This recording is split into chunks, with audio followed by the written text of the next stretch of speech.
laying low while I pop a bottle off of your chain swinging, clang clang, and it costs a lot. Bitch, I'm always at the guala, yeah, and you are not badass beat. Keep on going till you hit the spot. Penerapan hukum Bernoulli pada pompa galon sederhana. Dengan anggota Gita Rohani Naibahod NIM 122160048 Prodi Matematika. Saya Grace Agatha Arwan dengan NIM 122160049 dari Prodi Matematika.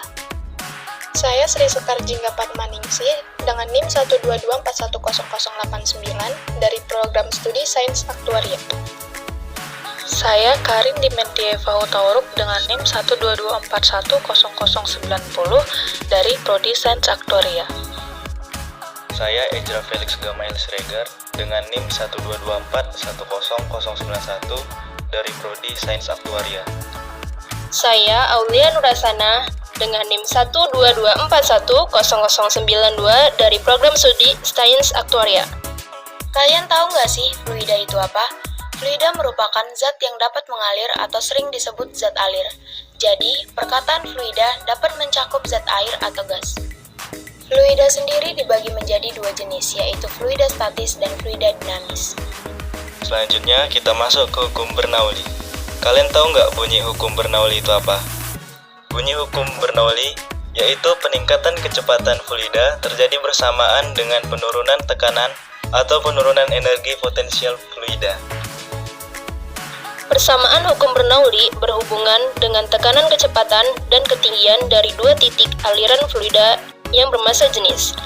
Persamaan Bernoulli dituliskan dengan rumus P1 ditambah setengah rho V1 kuadrat ditambah rho GH1 sama dengan P2 ditambah setengah rho V2 kuadrat ditambah rho GH2 dengan P adalah tekanan, V adalah kecepatan aliran fluida, G adalah percepatan gravitasi, H adalah ketinggian pipa dari tanah, dan rho adalah massa jenis fluida.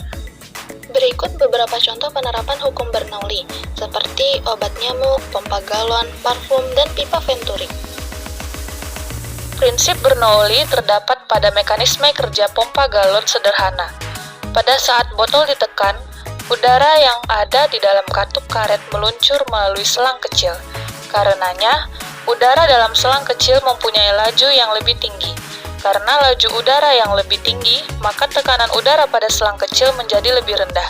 Begitupun sebaliknya, udara dalam selang kecil mempunyai laju yang lebih rendah. Tekanan udara dalam selang A menjadi lebih tinggi. Akibatnya, air didorong ke atas hingga melewati pipa. Ketika air tiba di selang kecil C, air yang meluncur dari botol mendorongnya keluar, sehingga dari beberapa proses cara kerja pompa galon sederhana, air tersebut dapat keluar dari galon ke botol. Dan yang terakhir ada keunikan dan kelemahan alat. Keunikan alat yang pertama yaitu mekanisme pengerjaan alat pompa yang digunakan tergolong sederhana. Yang kedua, bahan yang dibutuhkan sangat mudah ditemukan. Sedangkan kelemahan alat yaitu luas penampang pipa berbanding lurus dengan debit air, sehingga jika luas penampak kecil maka debit air dari pompa pun akan kecil dan kurangnya efisiensi pada alat.